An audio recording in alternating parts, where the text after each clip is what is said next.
Hello fellow investors, today I was a bit later on the video, but welcome to that Dividend Guy, the dividend channel that helps you grow your money, where I grow my money and I show you what I'm doing with my Robinhood portfolio. So let's take a look real quick. We're at 16.5, which I believe we're up compared to where we left off.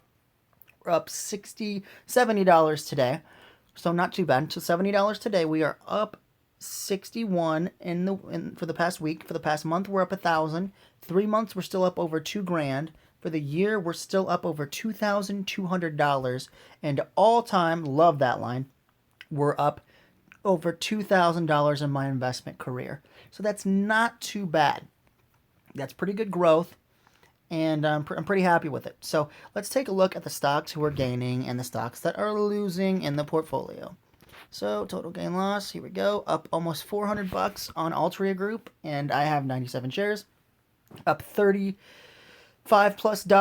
for Coca-Cola. That one usually trades sideways, but we get lucky every once in a while and get it up, so that's awesome. AT&T is up $378, but it looks like it's down on the day. So real quick, let me look. Ooh, 37. See, we're getting closer. It's drops down 49 cents today, so that's great. Now, AbbVie is up almost $950 again, which is great. Awesome, awesome, awesome. I bought that one really low, as I did with AT&T. And then we have Walgreens, who is up $6. I only have one share, so if I had like 10 or 20, that'd be a pretty big gain. ExxonMobil is always down. That always seems to be the dark shroud over the portfolio, which is fine. The thing that, and I say this in a couple videos, but if you're new here, as a dividend investor, you actually want your stocks to go down because then you get a higher yield and a better price point. So as stocks go down, you buy them and you average down. So then when they bump back up to 52-week highs, however long that takes, you get the dividend. So you're actually growing your portfolio and getting a better yield on cost and getting a higher dividend payment when the stock is down. So love ExxonMobil. If I had the cash, I would be pouring some money into that. Then we have Target, who's up almost $400, which is retail. It's kind of a black plague, but I picked it at the right time, picked the right stock at the right time, something like the Wolf of Wall Street. And I'm up, so that's awesome. So overall, we're about 367, 1,700, 18, 19. Wow, I think we're up over $2,000. 9, 10, 11, 12, 13, 14, 15, 16, 17, 18. Yeah, about 19, probably close to $1,200 overall. So not too bad overall for the portfolio. Let's look. I did make a couple of changes in the watch list. I know I make changes to this all the time. I apologize. But keep in mind that the watch list is just stocks that I'm looking into. So I might research a stock for a month. I might research a stock for 2 days. If there's something I don't like about it, it's out. It's zipped out of there real quick. So the stocks that I'm watching, I'm planning on making investments in, but I could change my mind at any point in time. So I do apologize if it changes a lot. But there are a couple staple companies that I would not take out of my watch list that I really do want to invest in. So let's take a look, see if there's been any changes. Philip Morris has been there. They are a cigarette producing company, just like Altria. They pay a little bit better dividend, but the price is a little higher. But that's for international because Altria is focused in the U.S. So that would be my international way to get international exposure. Merck, it's a pharmaceutical focused in the animal care sector. I believe animal health. Yep. So they just did a 10.9% raise on their dividend. But I've wanted to get into pet type stocks. I take care of my pets. I have mine's like my actual dogs. I have two, but like family type, like I have like 4 or 5. So I take really good care of my pets. Really good care of my pets, and I know that a lot of people do, especially people in my generation. We've started to kind of shift where we don't necessarily want kids because we can't afford them. I guess that's the consensus anyway. And so we spend on our animals. Like, that's what we do. So I think that's a very good market to be in, a very healthy market and a growing market. So Merck would be great for that. UPS, I like it better than FedEx because FedEx has had a couple hiccups in the past. UPS has seemed pretty stable, and it does pay on a month that helps me out, so I added it. It's a well-known company, and I see it everywhere around here. Next, Kimberly-Clark. They make consumer, like anything paper you can think of, diapers, tissues, um, paper towels. Just they're very tampons. Like they make a lot of stuff. A consumer staple, Dividend King as well. So definitely belongs in my portfolio. Next, Pepsi. It's about 3 years away from Dividend King status, just like Walgreens, but it does pay um, in a month that I need it. And so for month wise, my payments go to, so that would be 25710 and then it's one, which is 14710 14711. Sorry, sorry for getting the months wrong. I'm trying to remember how they pay. So for me right now, the way that they go is I want to beef up my 36912, which as you can see, I will have a few picks down there as well. But the goal is to increase every month, as in like I buy, let's say I would buy Philip Morris, then I would buy Lion Energy, then I would buy Six Flags, right? So I want to boost every month, every single month. Next, Pepsi. I own Coca-Cola, it's a Dividend King, and Pepsi is very close to becoming a Dividend King. Like I said, just like Walgreens, I added them because they're very diversified. They're not in one sector. They're known for one thing, but they're very diversified. So I love them as a company. They have great dividend history, dividend growth history, and might as well buy the soda market. I mean, when it comes to beverages, Coke and Pepsi run it. Like I love Dr Pepper. That's my favorite drink, like actual beverage, but for a soda. But definitely Coca-Cola and Pepsi destroy that market. Next, Clorox. Just like Kimberly-Clark, they are consumer staples. People buy their products in up and down markets. They're pretty safe, so and they are an aristocrat, so that makes me more comfortable. Next, we have Disney. They have phenomenal dividend growth. Biggest entertainment company in the world. They just acquired Fox, and I own Disney Plus, so love Disney. That will be added, but that is the last stock for. Oh, and then we have Illinois Tool Works is the last stock for the first payment of the month. So Illinois Tool Works is kind of an industrial company, right? They manufacture industrial products and equipment. So automotive, test, measurement, electronics, food equipment, polymers, fluids, welding, construction products. So kind of think of it like a trade kind of stock, which is exactly why I wanted it. So that kicks off the first set of months. Now we're going into the second month. So these stocks will pay me for the second month of the year. Lion Energy has kind of a monopoly of regulated utilities tend to kind of have that borderline monopoly where everybody pays them. So they are the company that everybody here in my home state, Iowa, pays, I believe, for electricity. So, I mean, I'm comfortable owning them. They've increased their dividend pretty well.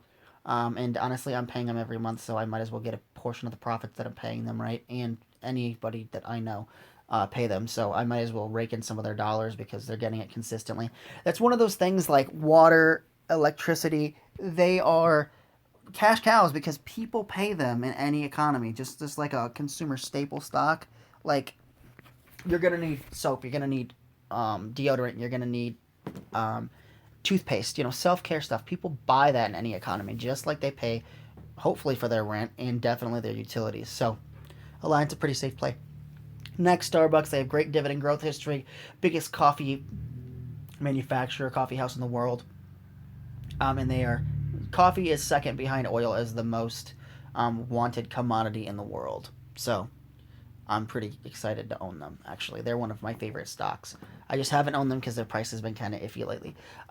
Next is Lowe's, home improvement store. I do like Home Depot. They are number 2 to Home Depot in the world. But the one thing that they have that Home Depot does not is they are a dividend king. They have paid a dividend every single year that they have been on the stock market. Not only paid, but increased. So they are in my top 5. I love Lowe's. If not top 5, top 10. Because usually kings take up my top 5, but yeah, they are a king, so they're one of my favorites. I have owned Lowe's before. They just saw a huge spike and I took profits, so probably shouldn't have. Next, American Express. They are my favorite card company, as in Visa, MasterCard, American Express, Capital One, and Discover. I think they're the big ones. But they pay a better dividend for less of a price of MasterCard and Visa. I know that they own less of the market, but that's fine by me. Procter & Gamble, consumer staples. Like I said, love consumer staple stocks. And they're king as well. So they definitely are going to be a staple in my portfolio. They're not going to go anywhere. They'll be a totem in my portfolio. Some of these stocks are going to be bigger than others. Obviously, there's a lot of stocks here, and I might, cross some out. But ones like Procter and Gamble, stocks like Procter and Gamble, Clorox, Kimberly Clark, they're going to be bigger than, say, like a Philip Morris, a UPS, or a Pepsi. So Pepsi will probably be bigger, but like certain stocks are just going to take precedent over others. Doesn't mean that I dislike other stocks at all. It just means that these are the ones that I feel the most comfortable putting my money into, and that's really how you should put your portfolio, guys. That's how you should make it up. Is be a little heavier in the stocks that you are really proud to own, right? Like I would be very proud to own Procter and Gamble. That should be in your top 5 of any dividend stock portfolio. Next is Big Lots. I just added them. This is 36912. I added them because I saw a post, and again, don't do this. I'm not saying this is how you should invest at all. But I saw an Instagram post, and it said retail, kings of retail or whatever, and it showed, of course, Target, which I own already, and Walmart. It also mentioned Big Lots, and I was like, I actually have not done a lot of research on Big Lots, but they do pay a 20 they're $20, and they pay like a 30-cent dividend, so they have the same type of payment ratio that AT&T does, and I love AT&T. So that's why I looked into them. I haven't done a lot of research on it yet, but I'm sure it will probably be a small portion of my portfolio. I'm kind of trying to stay away from retail. I already have a decent position in Target, and they are a dividend king, so I would definitely lean more towards Target. But the price right now for the dividend payment, the ratio is kind of terrible. So they're $117 a share, and they pay like 63 cents, I think. So Big Lots pays. Sorry about that. My mom posted family pictures, so everybody's kind of messaging about it. But I would much rather own Big Lots, a big position in Big Lots in Target than I would Big Lots. So Big Lots will be a smaller position, but they do pay a pretty good dividend. And dividend wise, they pay a better ratio than Target. But I love Target, so I'm willing to kind of pay that premium for that stock. Next is Six Flags.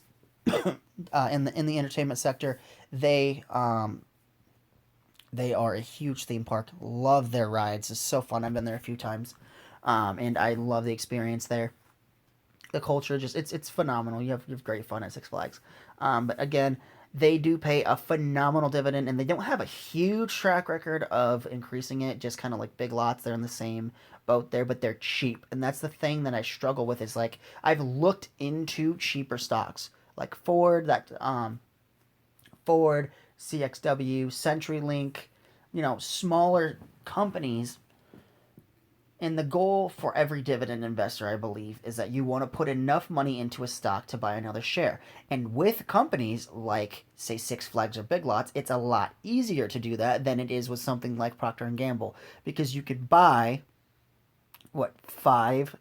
six shares of Big Lots for 1 share of Procter & Gamble and or American Express. For $120, you get 6 shares around.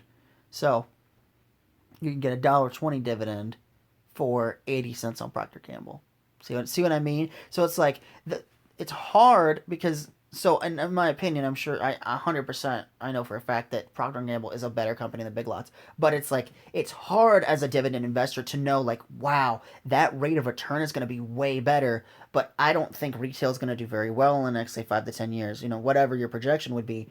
So overall, Procter & Gamble is a better company. They've withstood economical storms. They don't have the headwinds of Amazon as bad as, say, retail does, which would be a Big Lots.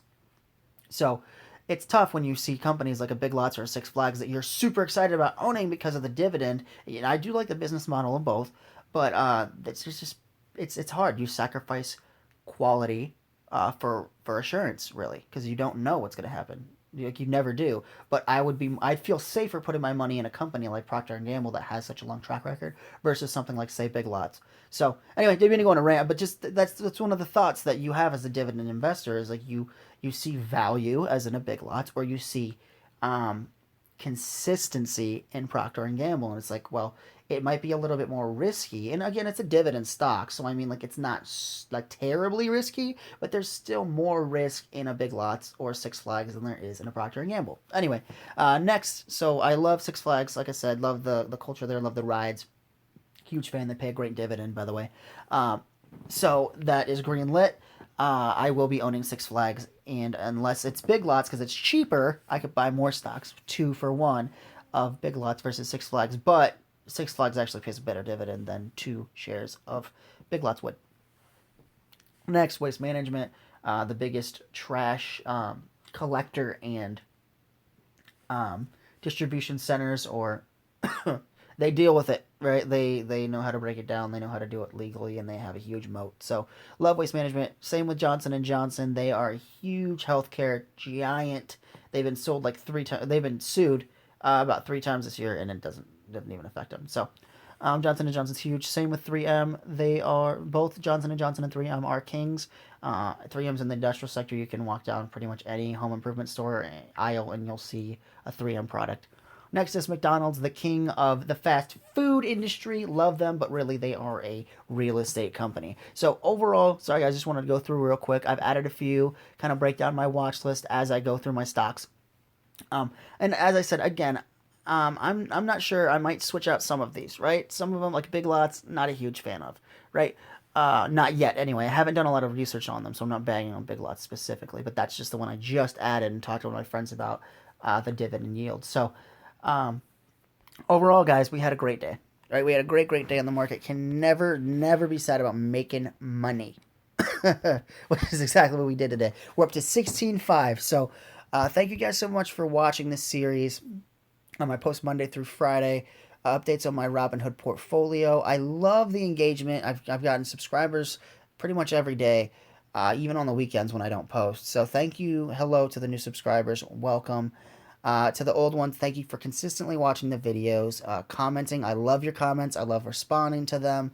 If you're new here, feel free to tell me down in the comments. Say, like, I'm new here, and tell me what your favorite stock is. Love engaging with you guys. So, anyways, we've done very well today. Cannot complain.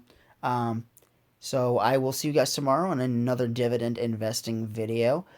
Take care, invest wisely, and I'll see you tomorrow.